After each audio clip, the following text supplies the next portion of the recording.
Pouvez-vous vous présenter et présenter votre établissement? Bonjour, donc je suis Monsieur François, le proviseur du lycée professionnel Le Grand Arc.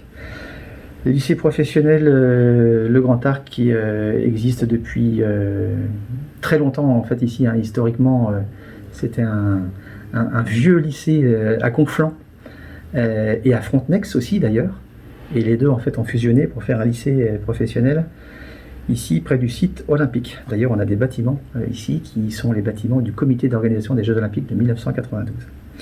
Voilà, 400 élèves ici au lycée professionnel Le Grand Arc, et je dirais même 400 apprenants, puisque nous n'avons pas que des élèves, nous avons également des apprentis. Ça c'est important à souligner, parce que nous avons des élèves qui chez nous font leur 3e et dernière année de terminale bac pro en apprentissage. Et nous avons aussi d'ailleurs des adultes en formation continue, c'est-à-dire des adultes qui peuvent avoir 30 ans, 40 ans, 50 ans, qui viennent se former également ici dans nos ateliers ou auprès de nos enseignants. Voilà. Avec une particularité, on a une classe de 3e qui ressemble à une classe de 3e de collège, sauf qu'ils sont scolarisés dans un lycée pour découvrir plus précisément nos métiers. Nous avons 4 CAP dans l'établissement, des CAP qui se font en 2 ans, et nous avons 8 bacs professionnels qui se font chacun en 3 ans. Voilà, dont éventuellement la dernière année en apprentissage. Sur les CAP, mais je sais que vous pourrez le retrouver de toute façon sur une vidéo ou sur notre site internet, que je vous invite fortement à consulter parce qu'il est vraiment à jour. Sur les CAP, nous avons... alors la particularité du lycée, c'est qu'on a beaucoup de domaines professionnels différents. On a de l'industrie, on a de la restauration, on a du service à la personne, et on a, j'ai oublié, du bâtiment. Voilà, donc c'est 4 secteurs, alors que souvent les lycées ont 1 ou 2 secteurs professionnels. Nous, on en a 4 ici. Sur les bacs pro, on a toute la partie menuiserie et construction charpente. Nous avons les métiers de l'accompagnement, soins et services à la personne. Nous avons les métiers de la mode ou vêtements qui existent également ici depuis très très longtemps. Et nous avons 4 bacs pro dans le secteur, je dirais, électro, génie thermique, génie climatique. Pour faire simple, ce sont des personnes qui vont être soit électriciens, soit plombiers chauffagistes. Mais quand je dis plombiers chauffagistes, c'est pas du tout des plombiers chauffagistes comme on pouvait les connaître il y a 20 ans ou 30 ans. Ce sont maintenant des plombiers chauffagistes 2.0 qui utilisent maintenant des technologies de pointe, notamment dans le domaine des énergies renouvelables, avec de plus en plus de systèmes connectés, avec par exemple des chaudières branchées sur le réseau internet, avec des prises RJ45, avec de la domotique, fonctionnement de volets roulants, programmation des lumières par exemple dans une maison, et de plus en plus abandon des systèmes à énergie fossile. Je pense par exemple aux chaudières fuel qui vont avoir tendance à disparaître aussi bien dans les maisons que dans notre lycée, pour être remplacés progressivement par des systèmes plus écologiques, comme des chaudières ou des poêles à granulés par exemple, ou des systèmes avec des panneaux solaires. Voilà, donc un lycée où il y a beaucoup de matériel, beaucoup de nouvelles technologies, beaucoup d'outils relativement modernes, technologiquement parlant, avec beaucoup d'informatique.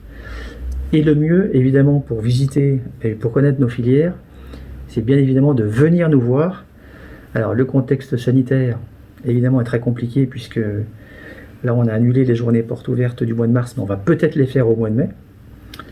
Mais on accepte quand même des élèves en mini-stage actuellement, et quand des familles nous demandent à visiter sur rendez-vous, hein, sur demande, on peut accorder une visite individuelle à certaines familles, là pour visiter nos ateliers, voir nos enseignants et discuter sur nos différents projets.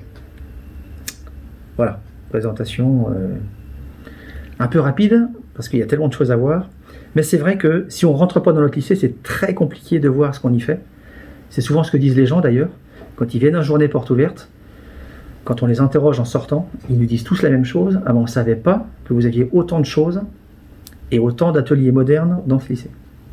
Voilà. Donc moi, je vous invite bien évidemment à venir nous voir et à visiter, parce que c'est comme ça qu'on peut se rendre compte beaucoup plus facilement des possibilités de formation qu'il y a dans notre établissement. Vous me disiez que vous aviez l'année dernière 11 élèves Ulysse lycée. Comment vous accompagnez ces élèves? Comment vous prenez en charge leurs besoins particuliers? Alors les élèves effectivement d'Ulysse lycée, le plus compliqué c'est toujours évidemment d'individualiser, mais maintenant on doit évidemment en tenir compte, et tous les établissements d'ailleurs doivent en tenir compte. Nous ici on a une enseignante référente, ou coordonnatrice plutôt, qui est chargée de faire le lien entre les familles et nos enseignants pour justement adapter les enseignements en fonction des difficultés rencontrées par les élèves. Difficultés qui peuvent être très très différentes, parce qu'effectivement, si on avait l'an dernier 11 élèves scolarisés en Ulysse, c'était 11 cas particuliers. Donc c'est très difficile évidemment de généraliser. Certains élèves peuvent avoir une AVS, alors maintenant on dit une AESH, et ça c'est pas nouveau, et certains élèves le savent déjà dès le collège. Certains élèves ont besoin d'aménagement, c'est-à-dire qu'ils ne peuvent pas être sur des journées complètes de cours. Donc on a certains élèves qui font par exemple que les matinées ou que les après-midi. Certains élèves ont besoin non pas de réduire les journées, mais de réduire par exemple les stages en entreprise. Parce que dans un lycée professionnel, les stages en entreprise sont obligatoires. Mais parfois, 22 semaines en bac pro, c'est beaucoup trop. Et pour certains élèves, on leur accorde une dérogation pour qu'ils fassent moins de stages. Ça peut aussi être le contraire d'ailleurs, certains élèves, s'ils ne peuvent pas tenir toute l'année en formation, au contraire, on va leur accorder plus de stages que d'autres élèves. Voilà. Et d'autres élèves, ça peut être des aménagements plus pédagogiques par rapport à certaines activités ou avec certains logiciels par exemple. Certains élèves auront besoin d'un logiciel adapté pour apprendre à mieux lire ou à mieux déchiffrer par exemple. Nous, ça peut être un peu compliqué dans certaines formations professionnelles. Parfois, on a aussi des termes un petit peu compliqués. Et l'informatique peut parfois nous aider par rapport à ça. Voilà, donc plein de solutions existent. C'est ce qu'on appelle l'école inclusive. C'est-à-dire que les élèves, et maintenant nos enseignants y sont habitués, même si on fait toujours évidemment le forcing, et on essaye que nos enseignants soient toujours formés, bien sûr, parce que on découvre parfois des 10 que nos enseignants ne connaissent pas, parce qu'on connaît évidemment les plus fréquents, les plus connus, c'est dyslexie, dysgraphie, dyscalculie, mais il y a également d'autres 10.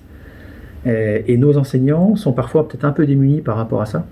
Donc notre rôle, nous aussi, c'est de mettre en place des formations pour que nos enseignants soient bien formés par rapport à ça et aient les outils pour répondre à la demande, ce qui n'est pas toujours le plus facile, notamment par rapport à certaines filières professionnelles. Si vous aviez des conseils à donner aux parents d'élèves qui sont actuellement scolarisés en Ulysse Collège pour bien réussir l'orientation, qu'est-ce que ce serait? Alors effectivement, l'orientation, nous, c'est ce qu'on constate même souvent dans les lycées professionnels, c'est parfois l'échec d'une mauvaise orientation, pour X raisons, et cette année, même depuis l'an dernier, c'est compliqué puisqu'on sait que les journées portes ouvertes se font très difficilement. Il n'y a pas eu le carrefour des métiers non plus cette année d'ailleurs. Mais pour découvrir les formations professionnelles, le plus important c'est quand même de découvrir, ici nos ateliers, je le répète, nos ateliers sont ouverts sur demande, sur rendez-vous, à cause du contexte sanitaire, donc on peut recevoir des familles. Après, bien évidemment, c'est la découverte des métiers, et plus l'élève sera en capacité de connaître des métiers avant la fin de la troisième.